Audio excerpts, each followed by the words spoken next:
नमस्कार, आप देख रहे हैं डीएन हिंदी। मैं हूं वैभव कुमार। बात करेंगे बिहार की एक बहुत ही महत्वपूर्ण विधानसभा की, एक ऐसी सीट जहां से विधायक जीतने के बाद अमूमन मंत्री बन ही जाता है।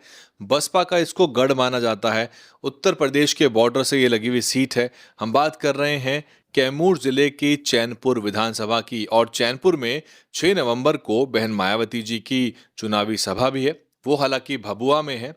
भभुआ का जो एयरपोर्ट ग्राउंड है, वहां पर बहन जी का संबोधन होगा। लेकिन चैनपुर एक ऐसी सीट है जो मजबूत है, तो इस बार 2 सीटों पर बसपा पूरी तरह से मजबूत है, बल्कि 3 से 4 सीट ऐसी हैं जहां बसपा की मजबूती साफ झलक रही है। उसमें से कितनी आती हैं कितनी नहीं आती, ये बाद में पता लगेगा। कुल मिला के 10 ऐसी सीटों की हमने एक रिपोर्ट बनाई थी जिसमें बसपा जो है मजबूत है। कैमूर की बात करते हैं, चैनपुर की बात करते हैं। 11 नवंबर को यहाँ वोट डाले जाएंगे, और 4 बार यहाँ से जो जीत के विधायक आए हैं वो 4 बार मंत्री बन चुके हैं। और 1995 में बसपा के महाबली सिंह ने यहाँ से शानदार जीत हासिल की थी। 2000 में भी महाबली सिंह ने बसपा के टिकट पर जीत हासिल की। 2005 में महाबली सिंह पाला बदल के राजद में पहुंच गए और राजद के टिकट पर जीतकर विधानसभा पहुंचे। इसके अलावा 2009 और 2015 में भाजपा के ब्रज किशोर बिंद यहाँ से चुनाव जीते, जबकि 2020 में एक बार फिर से बसपा के जमा खान जीतकर विधानसभा पहुंचे। हालांकि बाद में वो जेडीयू में शामिल हो गए और उनको मंत्री बनाया गया। इससे पहले जमा खान यहाँ पर इंडिपेंडेंट चुनाव लड़ते आए हैं और चुनाव हार जाते थे। चुनाव जीतने के बाद जमा खान ने पाला बदल लिया, जेडीयू में शामिल हो गए और उनको मंत्री पद भी मिल गया। तो जो परंपरा रही चैनपुर की कि जीतने के बाद मंत्री बन ही जाते हैं, वो कायम रही। चैनपुर विधानसभा में कुल मिलाकर 3 लाख के आसपास मतदाता हैं, जिसमें ब्राह्मण और कुर्मी निर्णायक भूमिका में है। इसके अलावा यादव, मुस्लिम और दलित वोट भी महत्वपूर्ण है।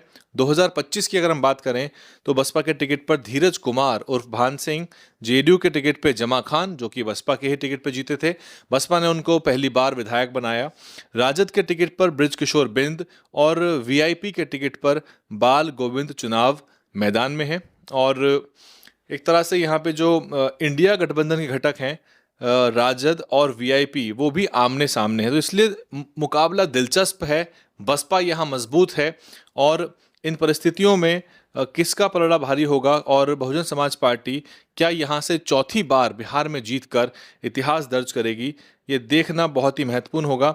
अगर आप प्रत्याशियों के बारे में जानना चाहें तो मैं आपको बता देता हूँ कि यहाँ से प्रत्याशी जो हैं, वीआईपी से गोविंद बिंद मैंने आपको बताया, जन सुराज पार्टी से हेमंत चौबे, जेडीयू के टिकट पे जमा खान है ही, और एसबीएसपी भी यहाँ मैदान में सुशांक सिंह है, जबकि आज़ाद समाज पार्टी कांशीराम की मंजू गोंड यहाँ से प्रत्याशी हैं, और समता पार्टी के दीन दयाल सिंह, जबकि आम आदमी पार्टी भी चुनाव लड़ रही है, राम राज शर्मा यहाँ से मैदान में है।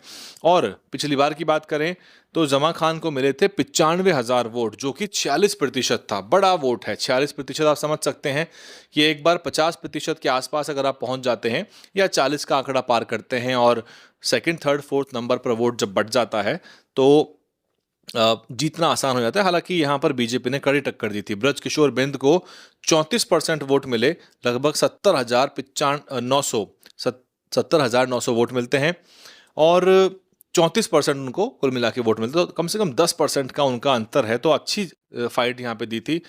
बात करें बीजेपी 2015 की, तो 2015 में ब्रज किशोर बिंद को मिले 58,000 वोट, और बीएसपी के जमा खान तब दूसरे नंबर पे थे 58,000 वोटों के साथ। तब कह सकते हैं कि वो बहुत मामूली अंतर से हारे थे। 32% उनको वोट मिलता है। जेडीयू के महाबली सिंह तब 17% वोट के साथ तीसरे नंबर पर रहते हैं।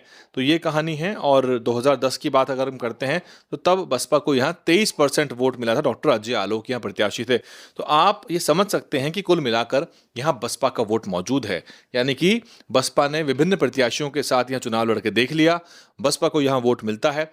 और पिछला जो पैटर्न है वो बता रहा है कि इस बार भी अगर वोट सही तरह से बढ़ता है तो बसपा के पक्ष में वोट जाने की पूरी संभावना है। और साथ ही कुछ सीटों पर एआईएमआईएम जो प्रत्याशी हैं, एआईएमआईएम जो है उन्होंने समर्थन दिया है बसपा के प्रत्याशी को, यानी कि ओवैसी साहब की पार्टी का समर्थन है बसपा के साथ। तो ऐसे में अगर मुस्लिम जो वोटर है वो अन्य सीटों पर भी प्रभावित होता है, तो यहाँ पर आपको बसपा की जीत एक बार फिर से दिखेगी और इसके अलावा कई अन्य सीटों पर भी बसपा के प्रत्याशी मजबूती से चुनाव लड़ रहे हैं।